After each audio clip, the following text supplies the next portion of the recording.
if we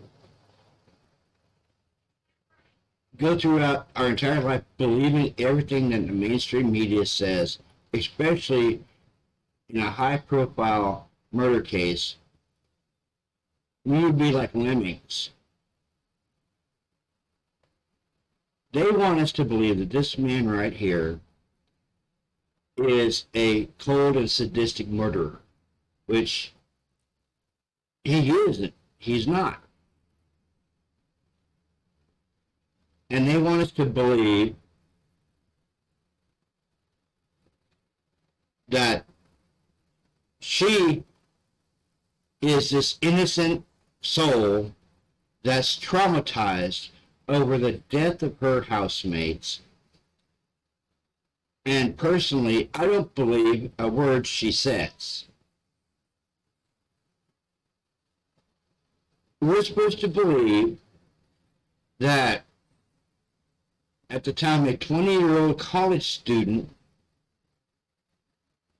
who supposedly suffered from 8 hours of frozen shock phase, which is not an actual terminology. If it is,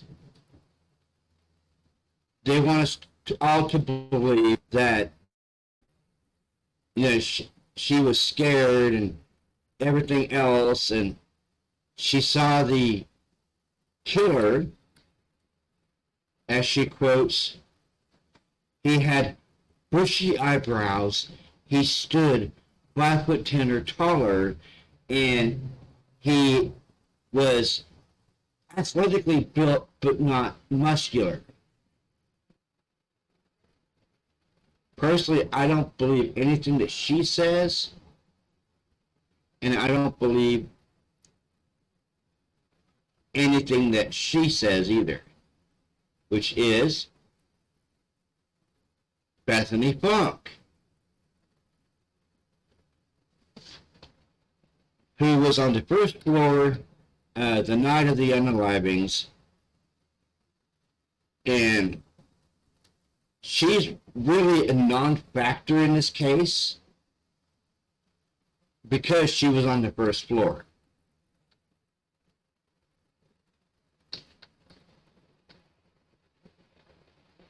And yes, I don't know if they've already talked to her, but the defense team was wanting to talk to Bethany because she had exculpatory evidence on the night of the unalivings.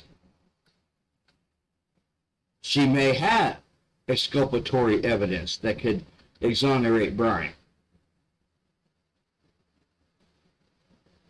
But she has lawyered up and is not saying nothing to nobody. Her lawyer tried to get the subpoena quashed because, and I quote, Ms. Funk does not live in the state of Idaho anymore. She does not want to have anything to do with this case, and she does not want to testify. Now, it makes me wonder if Miss Bethany is scared because there was an 8-hour gap between the time of the unalivings and the call to 911. And maybe she's scared of an obstruction of justice charge for that delay in calling 911. And as far as Dylan goes, we may not get to see her testify. If she does, it's going to be a miracle. And if she does testify, then she's going to get ripped apart by Ann Taylor on the witness stand.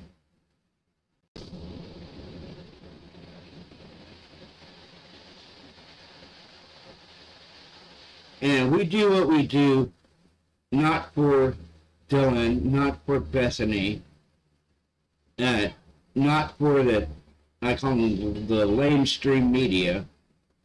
We do it for Kaylee, Maddie, Xana, and Ethan. They deserve justice.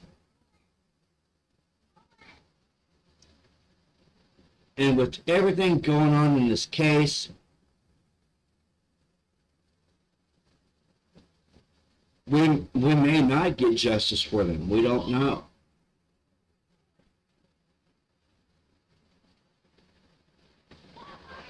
You have Bill Thompson, who is throwing tantrums during court hearings because Ann Taylor's finally putting him in his place. And you have the court hearing this coming Thursday, I believe, next Thursday, the 24th. And I'm going to do my best to live stream that. But this actual case may not go to trial for several years. Yes, it's been 17 months since the atrocity, but we may not see an actual trial date for another few years, because they're pushing for summer of next year. And Ann Taylor is saying she may not be ready by the summer of next year.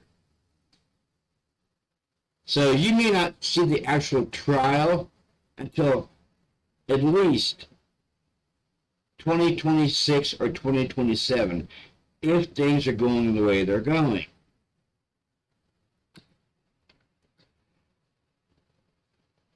And don't get me started on the whole PCA, which was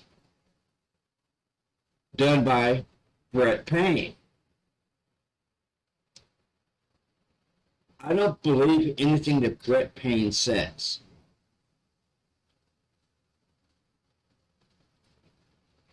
I don't believe anything Dylan says in the PCA. You have a 20-year-old college student go, I saw a man clad in black. I mean, what kind of person says clad in black?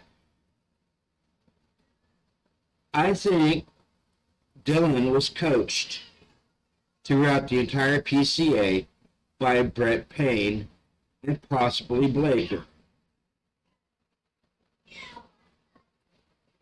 That's the only thing that could have happened, was she was coached. Because the night of the unalivings, she didn't have a timeline. Maddie and Kaylee had a timeline. They were at the grub truck. They were at the corner club in the grub truck.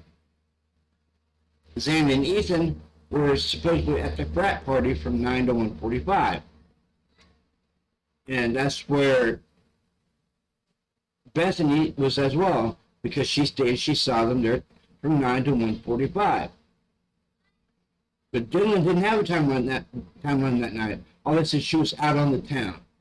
And she met up with Dylan and Bethany.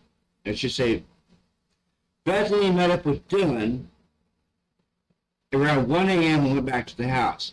So how could Bethany see Xana and Ethan at the frat party until 1:45 when she was back at the house with Dylan at 1 a.m.? That's just something we'll never know about. And why was the Vandal alert put out at 1:30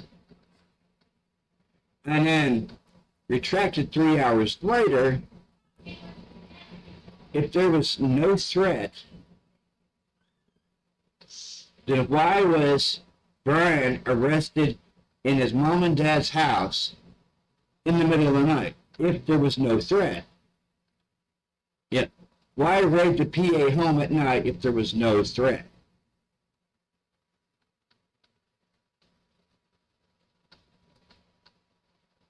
Remember, guys, we do this for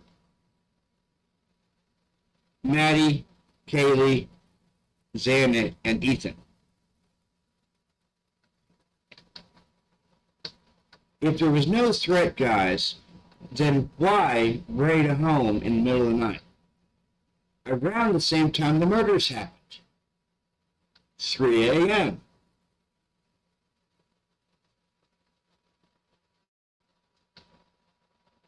And if there was a threat, why retract the vandal alert 3 hours later?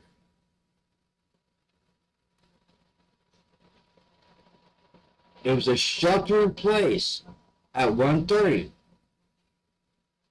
3 hours later, the shelter in place was lifted, citing no threat to the public. Just stay vigilant. That don't make no sense.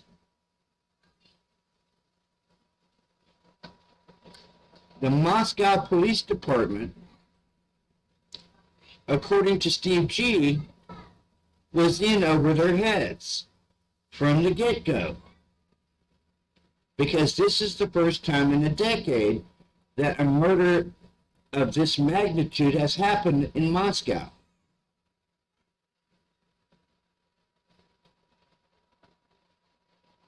And just like Steve G mentioned standing outside that police station, he paid the bill. He paid for it. He sent his daughter to college. She came back in a box. And according to Steve G, the injury patterns did not match.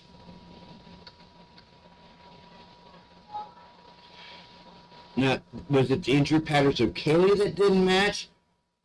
Or was it the injury patterns of Maddie that didn't match? In my opinion, this whole case needs to be scrapped and go back to day one. Because just like Ann Taylor, who wants to know how Brian came in their crosshairs, I would like to know the same thing too, because I don't believe it. Like always, like and subscribe to my channel. Hit the bell notification for any new uploads. And make sure you share this channel. You guys have a good weekend. Peace.